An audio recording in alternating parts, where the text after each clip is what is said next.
Welcome to the Martin Bailey Photography Show. It's July 20, 2015, and this is episode 481.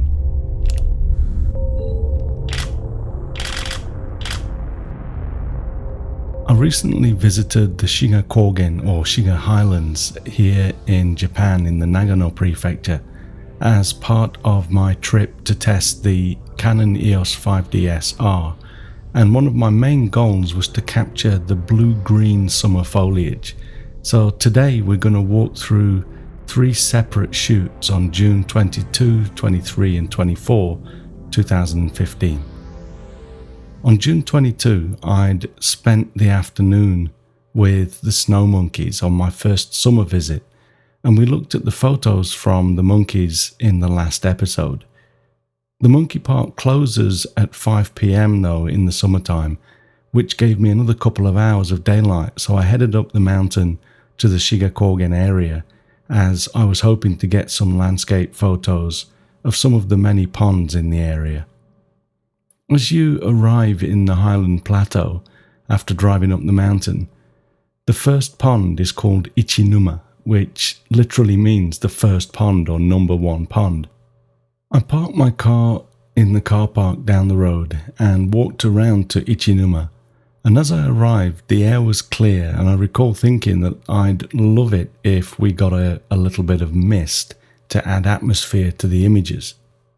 I'd made maybe 3 exposures of the lush greenery on the other side of the pond, and then all of a sudden a mist rolled in across the surface of the water and some low cloud came over from the back of the trees as we see in this image. I couldn't believe my luck, with this mist coming in this way perfectly on cue. Remember, to see the images that we're talking about, you'll perhaps need to go to the blog at mbp.ac/481 and click on them with your browser window nice and wide so that you can see them at the full size. Although the 50 megapixels of the 5DS-R is plenty to give me some great large prints, even if I crop down to this kind of panorama, I had been using the 100 to 400mm Mark II lens and picking out just small sections of the trees, as we'll see in some of the other images after this. I just rotated the camera in the lens's tripod ring to capture some vertical shots to stitch together for a panorama, so I went ahead with the series of frames as the mist rolled in. The thing that you have to be careful of when shooting in conditions like this is if you aren't relatively quick getting your images, the mist and cloud can move so far that it makes it difficult for Photoshop to stitch the images together because the content of the adjacent frames can be too different. I was shooting in live view as I often do for landscape work, and there's a bit of a lag after making your exposure before the image comes back and you can make the next frame. But as soon as it came back, I panned the camera around half a frame to give Photoshop plenty to overlap, and then I quickly shot my next frame and so on. The final image that we're looking at here is from a 5 vertical image stitch, and it's a whopping 140 megapixels. I can print this image at 24 by 43 inches at 432 ppi without any resizing, which will give an absolutely stunning image with amazing detail in the final print. These images were shot at a 1/6 of a second, f10, ISO 100 at 112mm. As quickly as it rolled in, just 5 minutes after the last image, the mist was gone, as we can see in this next image. I was feeling really fortunate to have arrived when I did and get that beautiful mist and low cloud, but it was gone, so I concentrated again on capturing the lush greens. The line of bright yellow-green colour along the waterline is from ferns, giving way to the green leaves on the azalea bushes around the base of the trees. And when you zoom in on this, you can actually see spots of orange as the azalea were flowering another reason that I decided to visit this area at this time. Although I like the wide aspect of the panorama images that we'll look at today, and also the landscape oriented images, here I went for a vertical orientation to emphasize the vertical tree trunks and their reflection in the water. Note that I also composed this so that none of the tree trunks are cut off along the side edges of the photograph. It can be difficult with woods to find a good place to frame your shot, but it really helps with images like this if you can find good clean edges like I did in this photo. Note that I had also zoomed in to 148mm so as not to include any of the sky, now that the low cloud was gone. The sky was just white and lacked texture, so would have been just a distraction. This was shot at 0.8 seconds at f10 ISO 100. This next image is another stitched panorama from 6 vertical frames this time. Again, this is the shot that I had just set my camera up for when the mist rolled in. So with the mist gone, I shot another series of images and stitched them together in Photoshop.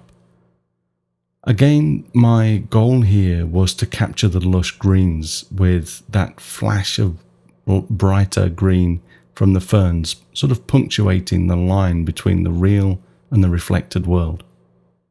The resulting image is this time a 160 megapixels and can be printed at 24 by 44 inches at 453 ppi. Which again is going to give incredible detail. Of course, I could print much larger, but I'm basing this on my own large format printer's maximum width of 24 inches. If I had a 44-inch large format printer, I could print this at 44 by 82 inches and still at 244 ppi, and that would be amazing too. And this is all made possible by the 5DSR and its 50 megapixel sensor and a bit of stitching. Of course, with a lower resolution camera I could have done multi-row stitches, but I've never thought it worth going to that much trouble. I spent a total of 15 minutes at Ichinuma on the 22nd before heading back down the mountain to a business hotel for the night. The next morning I got up bright and early and went back to the monkey park until lunchtime, and then after grabbing something to eat at the convenience store, I drove back up to the highlands. I had booked a hotel just across the road from Ichinuma on the 23rd, as I wanted to get back to the pond at dawn the following day. For now, I was going to make the most of the afternoon driving around the various spots that I know in this area. I drove past them all initially because the sun was still high, and I went up to the highest point at Shibu Pass or Shibutoge, which is just inside the border of the Gunma prefecture, next to Nagano prefecture, where I'd made this photograph. This was shot with the new 11 to 24mm f4 lens from Canon, which I reviewed in episode 465. And remember, if you ever want to just jump to these episodes, use the short link mbp.ac and then add the episode number, so it's mbp.ac/465.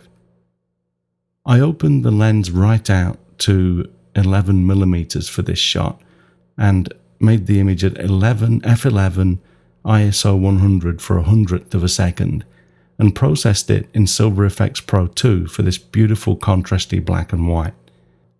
The scene at this time of year is nothing really special, so I was really happy to see this somewhat dramatic sky that lasted really just a few minutes shortly after I arrived, and then a bank of cloud came over from behind me and it poured with rain for a while, so I was really lucky again here with my timing.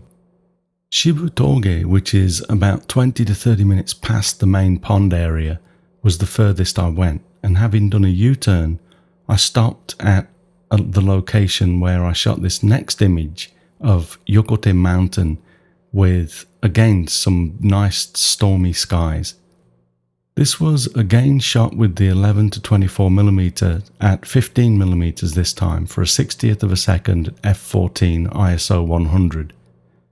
At this location, I'd actually done a few series of bracketed shots thinking that I might have to do some HDRs because the sky was so bright, and I was still at this point thinking that the 5DSR probably had slightly less dynamic range compared to the 5D Mark III. As I suspected might be the case though, I got home and found that I simply hated all of the HDR images that I was able to create from the bracketed images. I also find that my usual claim that I can generally get everything I need from a single frame, even when parts of the photograph seem very dark, continued to be the case with the 5DSR. It can be scary when you see the base image on the camera, but I now know that I can trust my instincts again, even with the 5DSR. Here is the original photo of the previous image, straight out of the camera, so that you can see what I mean. I just exposed to the right so that the brightest part of the scene is on the far right side of the histogram, and there is enough detail in the shadows to bring it all back out with some slider adjustments in Lightroom. You'd think that there was no information in that black foreground that you can see in this image, but as we see from the previous image, that's not the case. I was also pleasantly surprised to see that the 5DS actually has slightly better dynamic range than the 5D Mark III, according to DxOMark's tests. I'll link to this text will be linked to the DxOMark tests on the blog post, but basically they say that the 5D Mark III had a dynamic range of 11.7 EV or exposure value, and the 5DSR has 12.4 EV dynamic range, which is surprising but great to hear. I continued to drive back down the mountains towards Ichinuma and stopped at another pond on the way called Kidoike. It was raining, so I decided to go with the flow and included the droplets of rain in the surface of the pond, as you can see if you look closely at this photograph. Again here, I'm watching the edges of the frame, trying to find the best place to cut off the trees at the edge of the scene, so as not to have them sort of, with the tree trunks cut midway. I'd have preferred a smooth, clear reflection, but I think that the soft summer rain adds a little bit of a different mood to this image, which I don't dislike too much either. This was a 0.5 second exposure at f14 ISO 100 at 105mm. I headed back to the hotel for the night after this final visit to Kidoike. On the morning of the June 24, I got up at 4 AM for a dawn shoot. The sun was set to rise at 4:32 AM, I think it was, so this would give me just enough time to throw on some clothes, grab my camera and go back across to Ichinuma. Because I'd gotten some shots with the mist on the surface of the water 2 days before this, I actually considered going back to Kidoike first, because it had been raining the previous day and I wanted to get a clear reflection. I decided to stick with my original plan though, as I really wanted to capture a different mood at Ichinuma.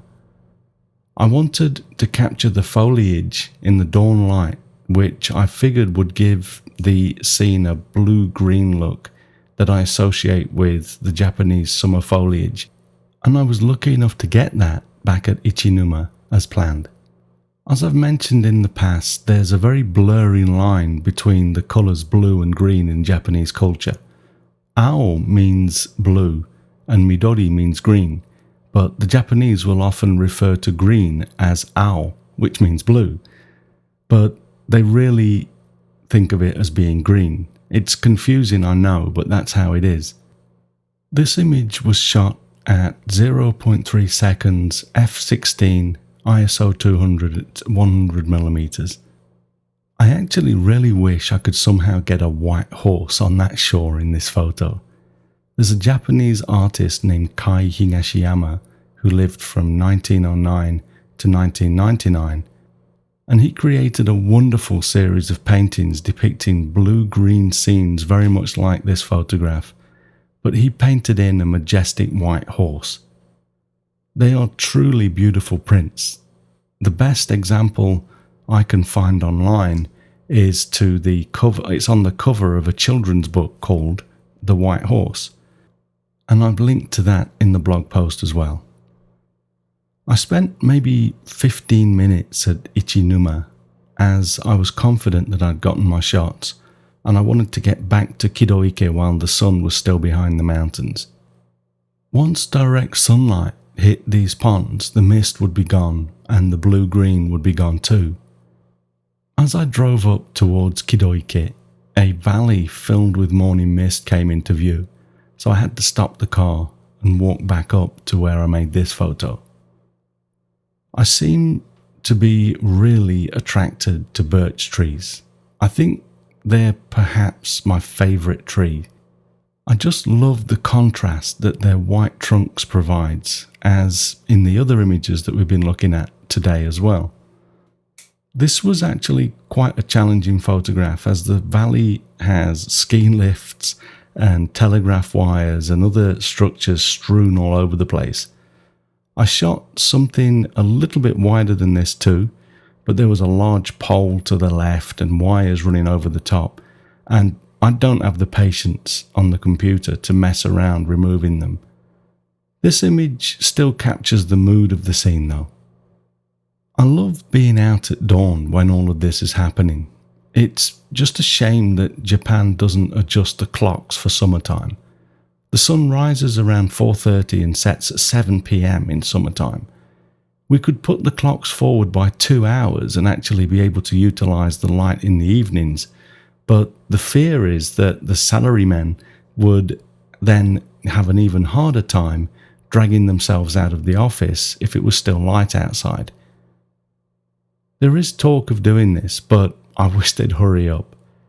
It would open up many photographic opportunities in both the mornings and the evenings. The reality is that to get to any of these places from Tokyo, you pretty much have to drive through the night and sleep in the car for a while, or stay in a hotel, which is what I'm generally end up doing these days. Let's look at one last image of this series from back at Kidoike, shortly before the sun hit the top of the trees. This is another stitched panorama from around 6 frames. I used the new panorama stitching feature in Lightroom 6 to create this one, and it's actually pretty good. It is quick and saves the resulting file as a DNG, so you still get all of the benefits of a raw file. The only problem is that you can't easily fill in areas where there is background showing. In this image there was a slither of white in the top left that I was not able to crop out, or I would have gotten too close to the top of some of the trees. So I ended up going into Photoshop anyway to content aware fill that slither of white. Again, I'm longing for a white horse here. Maybe someday I'll make enough money to put it on a production and actually make that happen. For the exposure for this one, I was at a half a second, f11, ISO 100 at 100mm. We can tell that the light was coming up as the sun came over the mountains because the shutter speed was much faster now at this point. Shortly after this, the sun hit the top of the lake and the mist disappeared and the contrast got up, and I basically decided to pack my stuff away, jumped into the car and started to drive back to Tokyo. I hope that the very similar theme in most of these images wasn't too boring for you today. I had a definite goal with these images, which affected the composition and the time of the images. I'm very happy with the results and I can't wait to actually start printing some of these. Some of them are actually already available as fine art prints on my website, and I'll put some links into the bottom of the post here in case there are any collectors among you. And believe me, these are going to look stunning.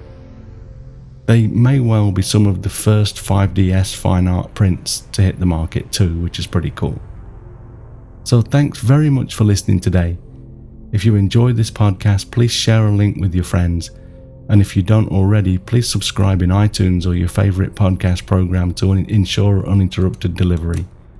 You can find me on Google+, Twitter, Instagram and Facebook, and links to everything that I'm up to are at martinbaileyphotography.com, so do drop by and take a look. I'll be back next week with another episode, but in the meantime, you take care and have a great week, whatever you're doing. Bye bye.